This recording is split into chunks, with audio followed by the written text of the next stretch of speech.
Hello friends, welcome to history classes. और friends, ये मेरा नेट एग्जाम से रिलेटेड ऑफिशियली यूट्यूब का चैनल है। तो अपने इस चैनल पर आज हम जिस टॉपिक के बारे में बात करेंगे, ये मेडिवल हिस्ट्री से टॉपिक है, मध्यकालीन ऐतिहासिक स्रोत। तो इसी से रिलेटेड एक वीडियो मैं आपको पहले अपलोड कर चुकी हूँ, जिसमें हम कुछ टॉपिक को कवर अप किया था, जिसमें हमने जाना था कि जैसे कि कुछ इतिहासकार हैं, वो मुगल टाइम पर रहते हैं, उनके राजाओं के शासनकाल में जो जो चीज़ों को अनुभव करते हैं, उनको एक किताब की शक्ल में हमारे समक्ष उन्होंने रखा है। तो उन जो कुछ उनकी जो कृतियाँ थी, जो रचनाएं थी, उसको हमने जाना था कि कौन से काल की है, किसके काल से लेकर किस काल तक के बारे में जानकारी दी है, उन्होंने बताया है। उनकी सामाजिक, आर्थिक, राजनीतिक हर चीज़ को उन्होंने बताया है, किस चीज़ को उन्होंने बयान किया है, नहीं किया है। तो हर एक चीज़ को हमने उस टॉपिक को कवर अप किया था। लेकिन आज उसके जो बाकी के अंश हैं उसको हम आज करेंगे। तो थोड़े से ही हैं, उसको कवर अप कर लेंगे। तो क्योंकि क्वेश्चंस पूछे जा चुके हैं उसी से रिलेटेड, इसलिए ये टॉपिक को आप एक बार जरूर पढ़िएगा। अगर आप मेरे इस चैनल के साथ न्यू हैं तो सब्सक्राइब कर लो, बेल आइकन को दबा लो, नोटिफिकेशन टाइम पर आपको मिलता रहेगा।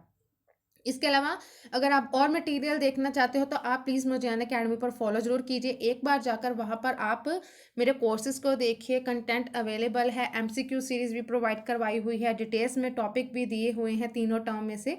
तो आप प्लीज़ एक बार देखिए ज़रूर, अच्छे लगे तो वहाँ पर भी फॉलो करना, कमेंट करके भी बताइएगा। और अगर पीडीएफ चाहते हो तो प्लीज़ आप टेलीग्राम चैनल जरूर ज्वाइन कर लेना, वहाँ पर आपको time to time PDF topic के मिलते रहेंगे, जिससे आपकी प्रिपरेशन और भी अच्छी तरह से होती रहेगी। प्लीज़ वहाँ पर जाकर पीडीएफ को देखिए मत, फॉलो भी जरूर कीजिए। तो स्टार्ट करते हैं हम आज के हमारे टॉपिक को। तो ये है तुझे के बाबरी। तो तुझे के बाबरी बताया गया है, तो ये बाबरनामा है।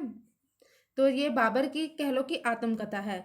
तुझे के कौन सी भाषा में है? ये तुर्की भाषा में है।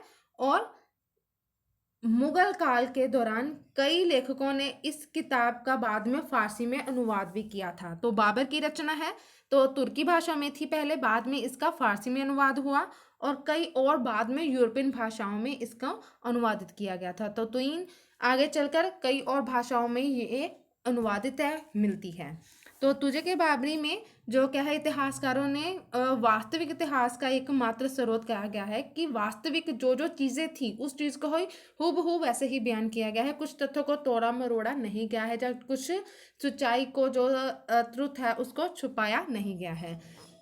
बाबर के जीवन की जो घटनाएं हैं उसके बारे में ये जानकारी मिलती है। उसके चरित्र, जो व्यक्तित्व किस प्रकार का था, ज्ञान कौन कितना था, उसको क्षमता, कमजोरी, हर चीज़ के बारे में जानकारी इसमें मिलती है। क्योंकि बाबर ने सच्चाई लिखने की पूरी कोशिश की है। उसने अपने दोस्तों के साथ कैसे संबंध थे, वो शराब पीता था, अफीम आदि का प्रयोग करता था, इसके बारे में भी उसने लिखा है, छुपाया नहीं है। फिर उसने कि निष्पक्ष होकर जो अपने उसके दोस्त थे, दुश्मन थे, उनके बारे में भी बताया है कि उन कौन कौन से थे, जिसमें दौलत खां, इब्राहिम लोदी, आलम खां लोदी, राणा संग्राम सिंह आदि सभी के जो चरित्र के बारे में भी बताया है, उनके व्यक्तित्व, कार्यों के बारे में भी बताया है। तो हर एक चीज़ को हूबहू बयान किया है, पूरी सच्चाई के साथ किया है। जो उसके दोष हैं, दोष को भी बयान किया गया है। तो जो कुछ अच्छी चीज़ें हैं उनको भी जरूर बयान तो किया ही है। साथ ही साथ जब उसने अपना दौरा किया था, तो जीवन के दौरों जहाँ जहाँ पर भी वो गया था, उसने जो कुदरत की सुंदरता थी उसको भी बड़े ही खूबसूरत तरीके से उसने बयान किया है। नदियाँ, जंगल, वनस्पति, जीव, प्रकृति की सुंदरता, हर एक चीज़ को उसने बयान किया है उसकी तुझे के बाबरी, जो उसकी आत्मकथा है। आगे है तारीख रशीदी। तारीख रशीदी ये बाबर के जो चचेरे भाई हैं, मिर्जा मोहम्मद हैदर दुगलात, उसने फारसी भाषा में इसको लिखा था। और मिर्जा हैदर ने बाबर और हुमायूं के जीवन की घटनाओं को अपनी आंखों से देखा था, तो उसको बयान किया है। हुमायूं के साथ शेरशाह सूरी के खिलाफ जो कन्नौज का युद्ध भी लड़ा गया था, फिर तो उसके बारे में बयान किया है। उसने अपनी दो भागों में इसको बांटा है, किताब को दो भागों में बांटा है।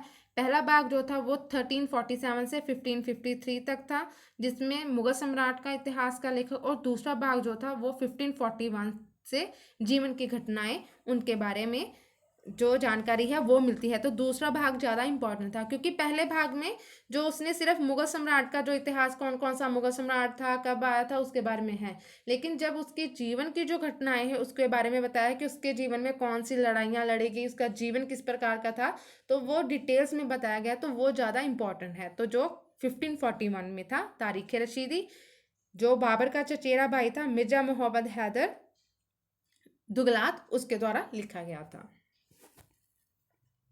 आगे है हुमायूंनामा। हुमायूंनामा ये भी फारसी भाषा में, इस किताब को गुलबदन बेगम के द्वारा बाबर की पुत्री और हुमायूं की जो सौतेली बहन थी उसके द्वारा इसको लिखा गया था।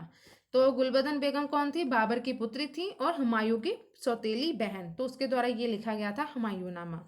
तो उसने अकबर के शासनकाल के जो निर्देशों पर इसको पूरी तरह लिखा था। निर्देश वगैरह होते थे कि इस चीज़ को इस प्रकार लिखना है, तो निर्देशों के आधार पर ही इसको लिखा गया था। तो बाबर के शासनकाल के बाद की जो घटनाएं थी, जो सम्राट थे उनकी घटनाएं, उनके शासनकाल को वर्णन पूरी तरह किया गया है। फिर सम्राटों का चरित्र किस प्रकार का था, व्यक्तित्व, परिवार के संबंधों के बारे में कि उनके परिवार के आपस में संबंध किस प्रकार के थे, बेटों के बेगमों के, तो हर एक चीज़ को इसमें बयान किया गया है गुलबदन बेगम के द्वारा। तो ये किताब से कोई भी महत्वपूर्ण जानकारी नहीं मिलती है, क्योंकि सिर्फ उनकी अंदरूनी जो चीज़ें हैं उनके बारे में, नॉर्मली जो पारिवारिक घटनाएं, सम्राट के शासनकाल की घटनाएं, उनको बयान किया गया है हुमायूंनामा जो गुलबदन बेगम के द्वारा लिखा गया था। आगे है तारीख शेरशाह जहां तोहफा ए अकबर शाही। तो ये जो किताब थी फारसी भाषा में ही है और अब्बास खान जो सरवानी है अकबर के निर्देशों के आधार पर ही इसको लिखा गया था। शेरशाह की मृत्यु के 40 वर्ष के बाद लिखा गया था, इसलिए उसने खुद को शेरशाह के परिवार से संबंधित बताया है। हर घटना के स्रोत की जानकारी को, सामग्री को वर्णित किया है, इसलिए ये प्रामाणिकता पर संदेह नहीं किया जा सकता। इसलिए ये प्रामाणिक स्रोत जो सामग्री है उसके रूप में ये माना गया है। उसने शेरशाह के द्वारा जो किसानों की देखभाल, जनता के कल्याण के जो कार्य किए थे जनता की भलाई के लिए, तो उसको भी इसने इसमें बयान किया है। इस पुस्तक में शेरशाह, इस्लाम शाह, अंत में सूर शासकों के बारे में जो जानकारी है वो इसमें मिलती है तारीख शेरशाही। तो ये शेरशाह की मौत के 40 वर्ष के बाद इसको लिखा गया था। उसके जो भलाई के काम किए गए थे उसके बारे में जानकारी दी है। फिर उसके बाद में शेरशाह के इस्लाम शाह और अंत में जो सूर शासक और भी हुए हैं उनके बारे में भी बताया गया है इस पुस्तक में। तारीख फरिश्ता। तो ये मोहम्मद कासिम हिंदू शाह के द्वारा जब फरिश्ता ने बीजापुर के शासक आदिल शाह द्वितीय के सेवा में रहते हुए अपने काम को पूरा किया था। किसने? मोहम्मद कासिम हिंदू शाह ने इस कार्य को पूरा किया गया था। बीजापुर के जो शासक थे आदिल शाह, उनके सेवा में रहते हुए ही, उनके शासनकाल में रहते हुए इस काम को पूरा किया गया था। और ये तारीख फरिश्ता और गुलशन ए इब्राहिम के नाम से इसको जाना जाता है। तो दो नामों से ये पुस्तक को जाना गया है। इसमें 13 खंड में इस काम को पूरा किया है फरिश्ता ने। तो 13 खंडों में ये विभाजित है। हर खंड में कुछ ना कुछ चीज़ें हैं अलग रूप से, फिर दूसरे खंड में अलग रूप से बयान की गई है, जिसमें राजाओं और उनके राज्य के बारे में, मुस्लिम सूफी हैं जो हैं उनके बारे में, भारत की भौगोलिक स्थिति और जहाँ की जो जलवायु के बारे में। तो अलग अलग खंड में पहले की जो पहला खंड है उसमें राजा किस प्रकार के थे, उनके राज्य, उनकी चीज़ों के बारे में ये अलग टॉपिक हो गया, उसके बारे में बताया गया है। फिर मुस्लिम सूफी कौन कौन से थे उनके बारे में डिटेल्स में अलग खंड में। तो 13 खंडों में जो चीज़ें हैं उनको बयान किया हुआ है फरिश्ता के द्वारा, तारीख फरिश्ता।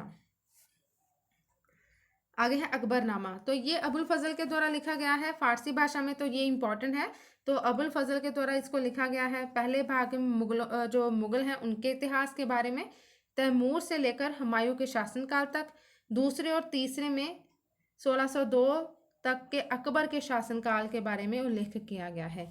तो 3 भागों में इसको विभाजित किया गया है। पहला भाग है मुगलों का इतिहास जो आमिर तैमूर से लेकर हुमायूं तक। बाद में अकबर के शासनकाल जो तीसरा है, दूसरे और तीसरे में 1602 से अकबर के शासनकाल तक का उल्लेख इसमें किया गया है अबुल फजल के द्वारा। तो उसने इसमें उस टाइम के जो राज्य थी, राजाओं की जो घटनाएं हैं, उनके कारण किस पर क्यों घटनाएं हुई थी, किस कारणवश हुई थी, तो उनकी जो जानकारी है वो इसमें दी गई है। बाबर की तुझे के बाबरी की कमियों को दूर करने का इसमें प्रयास किया गया है। तो अकबरनामा में जो तुझे के बाबरी थी उसकी जो कमियां थी उसको दूर करने का प्रयास किया गया है। फिर विस्तार से हुमायूं के शासनकाल की घटनाओं का भी वर्णन मिलता है। शेरशाह की हुमायूं के साथ जो प्रतिद्वंदिता हुई थी उसका भी इसमें वर्णन मिलता है। तो अकबर के शासनकाल की उनकी नीतियाँ तो प्रभावों के बारे में जानकारी मिलती है। तो आमिर तैमूर से लेकर हुमायूं तक फिर अकबर, तो हर एक चीज़ को यहाँ पर बताया गया है। कुछ कमियां थी उनको दूर करने की भी इनमें कोशिश की गई है।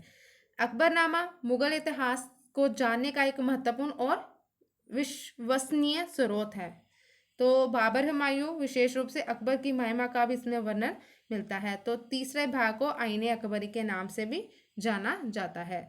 तो दो भाग पहले हैं उसको अकबरनामा, जो तीसरा रह गया है, जो तीसरा भाग कहलाता है वो आईने अकबरी के नाम से आगे जाना जाता है। तो आईने अकबरी है, तो इसमें अबुल फजल ने फारसी भाषा में ही है ये भी, और अबुल फजल ने ही इसमें अकबर के शासनकाल की घटनाएं, उसका प्रशासन, कानून, तो इसमें सिर्फ अकबर के बारे में जो जानकारी है वो ही ज़्यादा मिलती है। उसका शासन किस प्रकार का था, नियम कानून किस प्रकार के थे, इसको भी 3 खंड में विभाजित किया गया है। पहले शाही खजाना, सिक्के, हरम, अदालत, समारोह, सैन्य, नागरिक अधिकारी पद, फिर उनके पद, न्याय, राजस्व, शासन, स्थिति, राज्य के आय के स्रोत, व्यय, फिर अकबर का दीन इलाही, विदेशी आक्रमणकारी आदि सभी चीज़ों को यहाँ पर बयान किया गया है। क्योंकि आईने अकबरी है, अकबर से रिलेटेड है, तो सिर्फ अकबर के संपूर्ण जीवन के बारे में, शासन व्यवस्था, प्रशासन, न्याय व्यवस्था, हर एक चीज़ को बयान किया गया है। तो आईने अकबरी को अकबर के शासनकाल के दौरान सांस्कृतिक और प्रशासन के बारे में जानकारी का एक ये अनमोल स्रोत भी माना गया है। तो जो जो चीज़ों का निर्माण करवाया गया था उसके बारे में भी जहाँ पर जानकारी मिलती है आईने अकबरी में। फिर है तबाकत अकबरी। तबाकत अकबरी जो है ये किताब को ख्वाजा निज़ामुद्दीन अहमद ने लिखा था, और इसमें भारत में मुस्लिम शासन के प्रारंभ से लेकर अकबर शासन के 29वें वर्ष तक की, तो 29वें वर्ष तक की जो घटनाएं हैं उसका वर्णन मिलता है। मुस्लिम से लेकर अकबर तक के काल तक के 29वें वर्ष तक की। तो इसको भी 3 भागों में विभाजित किया गया है। पहला भाग जो है ये निज़ामुद्दीन अहमद ने जब भारत में मुस्लिम शासन और दिल्ली के सुल्तानों के इतिहास की शुरुआती वर्णन किया है। दूसरे भाग में मुगल साम्राज्य के बारे में बाबर से लेकर अकबर तक के 29वें वर्ष, और तीसरा भाग जो है वो राज्यों के बारे में लिखा गया है। तो उसने मालवा और गुजरात के बारे में भी लिखा है। तो ये कह लो कि एक व्यापक ज्ञान जहाँ से प्राप्त होता है तबाकत अकबरी से, तो ये साहित्यिक स्रोत सामग्री के रूप में भी महत्वपूर्ण माना गया है। तो ये एक महत्वपूर्ण इम्पोर्टेंट बुक है साहित्यिक स्रोत के लिए। आगे है मुंतखाब उत तवारीख। मुंतखाब उत तवारीख जो है ये किताब अब्दुल कादिर बदायूनी ने लिखा है। किस भाषा में है ये? अरबी, फारसी, संस्कृत, वो इसके कह लो कि विद्वान थे अरबी, फारसी और संस्कृति के। तो अकबर के शासनकाल के दौरान ही इसको लिखा गया था। बदायूनी जो थे ये अबुल फजल का छात्र है, और अकबर के द्वारा ही अबुल फजल को अधिक सम्मान दिए जाने के कारण उससे ये ईर्ष्या करने लगा था। लेकिन बदायूनी धीरे धीरे कट्टरपंथी सुन्नियों के समूह का ये समर्थक बन गया था, और अकबर इसी कारणवश जो अकबर था वो उससे नाराज हो गया था। उसने दरबार में रहकर विभिन्न ऐतिहासिक लेखों का फारसी में अनुवाद भी करने को कहा, लेकिन उसने अपने मूल लेखों के अलावा अरबी संस्कृति के कई ग्रंथों का फारसी में ही अनुवाद किया। तो मूल ग्रंथ कौन से है? तारीख बदायूनी, जो सबसे ऐतिहासिक ग्रंथ माना गया है। तो मुंतखाब तवारीख है, लेकिन जो तारीख बदायूनी है ये ऐतिहासिक ग्रंथ माना गया है। तारीख बदायूनी इसको भी 3 भागों में विभाजित किया गया है। पहला भाग जो है उसमें बदायूनी ने सबुकुद्दीन से लेकर हुमायूं के काल तक का इतिहास को वर्णन किया है। दूसरा भाग जो है ये 1594 से अकबर के शासनकाल का, और अकबर की धार्मिक नीति की आलोचना इसमें की गई है, क्योंकि गंभीर रूप से ही उसने इसकी आलोचना की है अकबर की, और जहाँ से ही उसने जहांगीर के शासनकाल के इस भाग को सामने वो जो लेकर आया है। तो तीसरा भाग जो था उसमें समकालीन जो संत थे, उनके जो विद्वान हुए हैं, उनकी गतिविधियां, उनके जीवन के बारे में यहाँ पर वर्णन किया गया है बदायूनी के द्वारा। तो क्योंकि बदायूनी अकबर के खिलाफ था, इसलिए उसने विवरण उसके पक्षपात को वो दर्शाता है, क्योंकि वो उसके खिलाफ जो था नाराज था, इसलिए उसने उस पक्षपात को साफ इसमें जो उसकी झलक है वो देखने को पड़ती है। तो आज भी अकबर के शासनकाल के दूसरे पक्षों को समझने में आधुनिक इतिहासकार इसकी ही मदद लेते हैं। तो इस चीज़ को समझने में वो अपने इतिहास को लिखने में इसकी सहायता जरूर लेते हैं। आगे है तुझे के जहांगीरी। तो तुझे के जहांगीरी जो है ये जहांगीर की आत्मकथा है। तो इसमें जहांगीर ने अपनी जब गद्दी पर वो बैठा था, उसके शासनकाल जब था, तो 17वें वर्ष तक का जो वर्णन है संपूर्ण वो इसमें मिलता है। गद्दी से लेकर जब वो गद्दी पर बैठा था तो उसके 17वें वर्ष तक का संपूर्ण जो इतिहास है, जो तुझ के जहांगीर जो उसकी आत्मकथा है उसमें मिलता है। तो ये काम जो था उसने बख्शी जो मुतामिद खान थे उसके द्वारा हुआ था। तो मुताबिद खान ने ही जहांगीर के शासनकाल के 19वें वर्ष तक को ये लिख पाया था। तो 19वें वर्ष तक वो इसको उसने लिखा था। सच्चाई को जो विस्तार से इसको लिखा गया था, कमजोरियों को इसमें कुछ भी छिपाया नहीं गया था। जहांगीर ने अपने बड़े बेटे जो उसके खुसरो के विद्रोह के बारे में लिखा, उसकी दिनचर्या किस प्रकार होती थी, दैनिक जीवन किस प्रकार का था, न्याय अदालत आयोजित समारोह, राजपूत हिंदुओं के साथ उसका व्यवहार किस प्रकार का था, अपनी यात्राएं, उसकी जो जो यात्राएं की थी, क्या क्या चीज़ें अनुभव की थी, अपने सैन्य अभियान, नूरजहाँ के साथ उसकी शादी, तो हर एक चीज़ को उसने बयान किया था। फिर जब वो अपने दौरे किए थे, उसने अलग अलग जगह के उसमें जो जो चीज़ों को देखा, अनुभव किया, कुदरत की सुंदरता को, उसको भी उसने वर्णित किया। चित्रकली जो चित्रकारी करता था उसके अपने ज्ञान रुचि के बारे में लिखा। फिर जहांगीर ने ये भी सभी वर्णन किया कि जहांगीर के शासनकाल के दौरान भारत के इतिहास और संस्कृति का जो जानकारी है प्रदान करते हैं। तो ये भी उसमें भी ये जो भारत की संस्कृति है उसके बारे में भी जानकारी इसमें मिलती है। तो जो भी इतिहासकार हुए हैं उन्होंने जो जो चीज़ें लिखी हैं, जो जो अनुभव किया है, उनको ही हमारे समक्ष रखा है। तो जो भी शासक हुए हैं उन्होंने जो भी चीज़ें लिखवाई हैं, जो अपनी चीज़ें लिखी हैं, उसको भी हूबहू वैसे ही बयान किया है जो चीज़ें वहाँ पर हुई थी। कुछ भी अलग से जा अपने कह लो कि बढ़ा चढ़ा कर नहीं लिखा है। जो जो चीज़ें थी उसी अकॉर्डिंग ही उनको लिखा गया है उनका इतिहास। तो ये जो भी आत्मकथा लिखी गई थी अपने बारे, उनके उनके जीवन के बारे में, जो जो चीज़ें हुई थी, अपने परिवार के बारे में, अपनी राज्य व्यवस्था, प्रशासनिक व्यवस्था, हर एक चीज़ को बड़ी ही डिटेल के साथ बयान किया गया है। आगे आ जाता है इकबाईनामा। इकबाईनामा ये मुताबिद खां द्वारा ही लिखा गया है और इसको भी 3 भागों में बांटा गया। तो हर एक जो पुस्तक है उसको उसके 3 भाग किए गए हैं, क्योंकि जो लंबा जो कह लो साहित्य है उसको 3 भागों में विभाजित करने से जो चीज़ें हैं बड़ी ही अच्छी तरह से समझ सकते हैं, उसको जाना जा सकता है हर एक चीज़ को। जैसे कि पहले भाग में मुतामिद खां ने आमिर तैमूर के इतिहास से लेकर बाबर और हुमायूं के बारे में लिखा। दूसरा जो भाग था अकबर के शासनकाल का, और तीसरा जो भाग था जो जहांगीर के शासनकाल का, उसमें वर्णित किया गया है। मुतामिद खां ने जहांगीर के आश्रय दिया था। मुताबिद खां को जहांगीर ने आश्रय दिया था और उसने ही उसके व्यक्तित्व को अतिरंजित किया, और शाहजहां के शासनकाल में बेगम नूरजहां की गतिविधियों के खिलाफ भी असंतोष व्यक्त किया था। तो उसका वर्णन पक्षपातपूर्ण लगता है, फिर भी ये पुस्तक बहुत ही महत्वपूर्ण जो महत्व है वो रखती है, क्योंकि 3 भाग थे। 3 भाग में डिटेल्स में बताया गया है आमिर तैमूर से लेकर बाबर तक, फिर हुमायूं, फिर अकबर, फिर जहांगीर, फिर शाहजहां।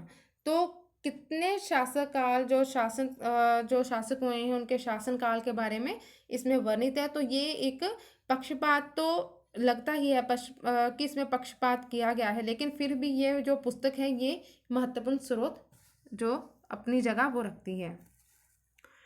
तो पाशा नामक जो मोहम्मद अमीन काजीनी के द्वारा लिखी गई है। तो ये मोहम्मद अमीन काजीनी को शाहजहां ने अपने शासन का जो इतिहास है लिखने का निर्देश दिया था। तो किसने था? शाहजहां ने दिया था काजीनी को, अमीन काजीनी को निर्देश दिया था इतिहास लिखने के लिए। तो शाहजहां के शासनकाल के 10 वर्षों तक इसे लिखा, 10 वर्ष तक लिखा था। फिर इसके काम को बंद कर दिया गया। बाद में काजीनी ने अपने काम को 3 भागों में जो इसको बनाया है, बांटा है। पहला भाग शाहजहां के बचपन का से लेकर गद्दी तक का, उस काल को बयान किया गया है। फिर दूसरा जो काल था जिसमें शाहजहां के शासनकाल के 10 वर्ष के बारे में जानकारी मिलती है, और तीसरे भाग में विद्वान जो संत थे उनकी सूची जो है वो बताई गई है। तो ये कह लो कि पूर्ण रूप से स्वीकार नहीं किया गया है कि जो ये विवरण दिए गए हैं इनको पूर्ण रूप से स्वीकार नहीं किया गया है। पाशानामा जो शाहजहां ने लिखवाया था मोहम्मद अमीन काजीनी के द्वारा। तो पहले क्योंकि 10 वर्ष तक इसको लिखा गया था, बाद में इसका काम बंद करवा दिया गया था, लेकिन ये अधूरा है। इसमें सिर्फ कह लो कि उसके बचपन से लेकर गद्दी तक बैठने तक के बारे में लिखा है। फिर 10 वर्ष के बारे में, जो शाहजहाँ का जो 10 वर्ष उसने किस प्रकार, उसमें 10 वर्षों में क्या क्या हुआ उनके बारे में लिखा। और तीसरा भाग कौन सा था, विद्वान और जो संत हुए थे उस टाइम पर शाहजहाँ के काल में, तो उसके बारे में है। तो इसलिए ये कह लो कि जो विवरण है संपूर्ण रूप से स्वीकार नहीं किए गए हैं। आगे है पाशानामा, अब्दुल हामिद लाहौरी द्वारा लिखी गई। तो काजीनी ने ये जब काम बंद करा तो ये काम अब्दुल हामिद लाहौरी को सौंपा गया। किताब को 2 भागों में बाद में बांटा गया। पहला भाग ज़्यादा काजीनी के ही काम पर आधारित था, क्योंकि काजीनी ने 3 भागों में उसको विभाजित किया था। काम बंद करवा दिया गया था, उसका आगे का काम संपूर्ण करवाने के लिए ये हामिद लाहौरी को काम सौंपा गया था। तो उसने जो जो चीज़ें कह लो कि आगे अपने काम को पूरा करने के लिए जो चीज़ें थी वो ज़्यादातर भाग किस पर ही आधारित था, जो काजीनी का पहला काम था उस पर ही। तो उसके आधार पर ही उसने आगे के भाग को लिखा है। तो शाहजहाँ के अगले 10 वर्ष के शासनकाल के बारे में लिखा, और लाहौरी का काम भी ज़्यादा विस्तृत है, जिससे इतिहासकारों को महत्वपूर्ण जो सूचनाएं हैं वो मिलती हैं। क्योंकि पहला भाग जो क्या कह लो कि संपूर्ण था, आधा जो लिखा हुआ था, लेकिन जो बाकी का भाग था वो कह लो कि लाहौरी के द्वारा लिखा गया था। किसके आधार पर ही, जो काजीनी ने काम बंद किया था वहाँ, उसी को लेकर ही आगे उसने अपने काम को कंटिन्यू किया था। तो इसलिए ये महत्वपूर्ण हो जाता है, और ज़्यादा इसके बारे में जानकारी वहाँ से जो दूसरे हैं वो इतिहासकार हैं वो ले पाते हैं। आगे है पाशानामा, मोहम्मद वारिस द्वारा लिखी गई थी। तो लाहौरी ने अपने काम को 1648 तक किया, और 1654 से उसकी बाद में मृत्यु हो गई। और अपनी मौत से पहले उसने अपनी जिम्मेदारी अपने जो शिष्य थे मोहम्मद वारिस, उसको आगे सौंप दी थी। तो वारिस ने भी शाहजहाँ के शासनकाल का जो काम वो पूरा किया, और शाहजहाँ के शासनकाल के 20 वर्ष तक का वर्णन लाहौरी के काम पर ही आधारित था, और अगले 10 वर्ष तक उसने स्वतंत्र इसको लिखा। तो आगे आगे चलता गया काम, और शाहजहाँ के शासनकाल के बारे में महत्वपूर्ण जानकारी यहाँ से ही उपलब्ध होती है। तो 3 लोगों के द्वारा लिखा गया था, काजीनी के द्वारा, लाहौरी और वारिस। तो ये पाशानामा शाहजहाँ की जो रचना है वो 3 लोगों के द्वारा लिखी गई थी। आगे आगे इसका काम कंटिन्यू हुआ था। फिर है मुंतखाब उल लुबाब, जो तारीख है खाकी खां। तो ये हाशिम काफ़ी खां ने इसको लिखा था, और बाबर के भात पर आक्रमण से प्रारंभ से लेकर बाद के जो मुगल शासक हुए हैं, जैसे कि मोहम्मद शाह के 15वें वर्ष तक के शासनकाल का जो संपूर्ण वर्णन है वो इसमें मिलता है। काफ़ी खां ने औरंगजेब के शासनकाल के बारे में भी लिखा है। उसने शिवाजी अफजल खां की हत्या का आरोप लगाया था शिवाजी पर। तो हैदराबाद के निज़ाम उल मुल्क आसफ शाह के संरक्षण में होने के कारण उसे निज़ाम की सराहना भी की है। तो कह लो कि मुगल जो बाबर के आक्रमण था उससे लेकर मुगल शासन काल के तक के बारे में, फिर औरंगजेब के बारे में, फिर शिवाजी के बारे में। तो जो जानकारी है किसमें मिलती है, तारीख काफ़ी खां, जो जिसको हम मुंतखाब उल लुबाब कहते हैं, उसमें मिलती है। फिर है शाहजहाँनामा। शाहजहाँनामा ये मोहम्मद तारीन ने लिखा है। इनायत खान ने इसके नाम से भी जाना जाता है, इनायत खान के नाम से वो जाना जाता है। मोहम्मद तारीन ने लिखा है, ताहिर ने शाहजहाँनामा। तो इनायत खान शाही इतिहासकार था, जो 1657 से 58 तक शाहजहाँ के शासनकाल का जो इतिहास है वो इसने लिखा था। फिर आलमगीरनामा, ये मिर्जा मोहम्मद काजिम ने लिखा, और आलमगीर औरंगजेब के शासन के 10 वर्ष के इतिहास का इसमें वर्णन किया गया है। बाद के जो इतिहास लेखन पर प्रतिबंध लगा दिया गया था। जब औरंगजेब ने 10 वर्षों तक का तो इतिहास को लिख दिया गया, लेकिन बाद में औरंगजेब ने इस पर प्रतिबंध लगा दिया था। आलमगीर नामा जो औरंगजेब पर लिखा गया है। आगे है फुतुहात आलमगिरी। फुतुहात आलमगिरी ये एक हिंदू गुजराती ब्राह्मण ईश्वर दास नागर के द्वारा लिखा गया था। फुतुहात आलमगिरी तो ये हिंदू गुजराती के द्वारा लिखा गया था, हिंदू गुजराती ब्राह्मण के द्वारा। गुजरात के सूबेदार शुजात खां ने जब जोधपुर परगने में अमीन नियुक्त किया, तब इस किताब को 1657 से 1700 तक का जो इतिहास है वो इसमें मिलता है। और विवरण में अन्य विदेशी जो यात्री हैं के विवरण से भी सहायता जो ली गई है। जो अन्य विदेशी यात्री भी आए थे उस टाइम पर, जो शासकों के शासनकाल में रहे थे, जो जो चीज़ें उन्होंने देखी थी, उनसे भी ज्ञान जो है वो एकत्रित किया गया है। तो उसमें जो सहायता है वो इसको लिखने में मिली है। फुतुहात आलमगीरी जो एक गुजराती ब्राह्मण जो ईश्वर दास के नागर के द्वारा लिखा गया था। तारीख सिंध, तारीख सिंध, तो इसका जो नाम है तारीख सिंध और तारीख मासूमी पुस्तक की जो रचना है मीर मोहम्मद मासूम के द्वारा लिखी गई थी। 1600 ईसा पूर्व में पूरी हुई थी और अरबों की विजय से लेकर मोहम्मद मुगल सम्राट जो अकबर थे उनके शासनकाल में सिंध के इतिहास का जो विवेचन है वो मिलता है। ये पुस्तक चाचनामा पर आधारित है। तो चाचनामा के बारे में हमने पहले पढ़ा हुआ है, तो उसी पर ही आधारित ये पुस्तक है। लेकिन चाचनामा समकालीन रचना नहीं है, ये इसकी चाचनामा की समकालीन रचना नहीं है, लेकिन उसी पर ही आधारित है। सिंध इतिहास पर, सिंध विजय पर वो लिखी गई थी। सिंध के जब अरबों का जब सिंध पर आक्रमण हुआ था तो उसके बारे में थी, तो उस पर ही आधारित ये रचना है तारीख सिंध। अमीर खुसरो, अमीर खुसरो तो उसके बारे में जानते हैं। तो अमीर खुसरो का पूरा नाम क्या था? अबुल हसन जामीन उद्दीन खुसरो। सन 1253 में इनका जन्म उत्तर प्रदेश के पटियाली ईटा नामक ग्राम में हुआ था और सुल्तान बलबन के समय में अपने जीवन का इन्होंने आरंभ किया। बाद में सुल्तान कैकूबाद, जलालुद्दीन खिलजी, अलाउद्दीन खिलजी, कुतुबुद्दीन मुबारक शाह, गयासुद्दीन तुगलक, उनके संरक्षण इनको प्राप्त था, उनके शासनकाल में रहे। और वे ऐसे प्रथम भारतीय लेखक थे जिन्होंने लेखन में हिंदी थी, हिंदी के शब्दों और मुहावरों का भी प्रयोग किया था। तो भारतीय लेखक के थे तो हिंदी का इन्होंने ज़्यादा प्रयोग किया था, मुहावरे और शब्दों का। एक जाने माने लेखक थे जिन्होंने 1290 से लेकर 1325 तक के दिल्ली के सुल्तान जलालुद्दीन खिलजी से लेकर मोहम्मद बिन तुगलक के ये समकालीन रहे थे, तो उनके बारे में लिखा था। तो सुल्तानों के दरबार में प्रमुख कवि भी रह चुके हैं। जो जो चीज़ें देखी थी, घटनाओं को इन्होंने अपनी आँखों से देखा तो उसी को ही बयान किया, इसलिए ये कार्य महत्वपूर्ण इनका रहता है, क्योंकि जो जो चीज़ें देखी हूबहू वही बयान की गई हैं। तो एक जाने माने लेखक भी थे, तो इसलिए जो इनकी रचनाएं थी वो बहुत ही महत्वपूर्ण थी, तो महत्व रखती थी।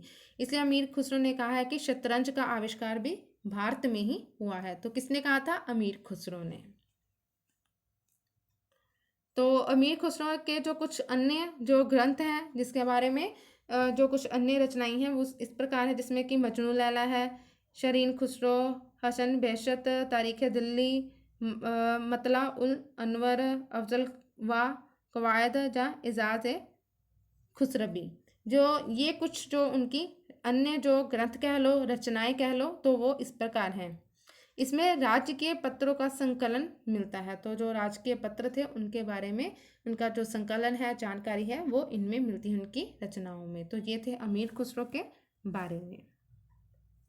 तो फ्रेंड्स, ये थे आज के कुछ टॉपिक जो हमने कवर अप किया है, जो बाकी के हमारे रह गए थे मध्यकालीन जो भारतीय इतिहास के जो स्रोत थे उनमें उसके बारे में। तो ये कुछ टॉपिक हैं जो पिछले प्रीवियस ईयर के क्वेश्चन में पूछे जा चुके हैं, इनसे कुछ क्वेश्चंस वगैरह, तो इसलिए हमने इन टॉपिक को कवर अप किया है।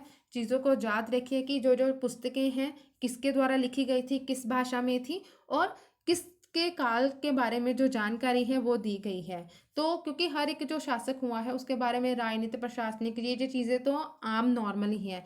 बस ये ध्यान रखिए कि किस शासक के बारे में लिखा है और किसके द्वारा लिखा गया है और कब लिखा गया है और किस भाषा में लिखा गया है। तो ये जो चीज़ें हैं बस ये इतना याद रखिए, इस चीज़ों को इम्पोर्टेंट और नोट डाउन जरूर कर लेना।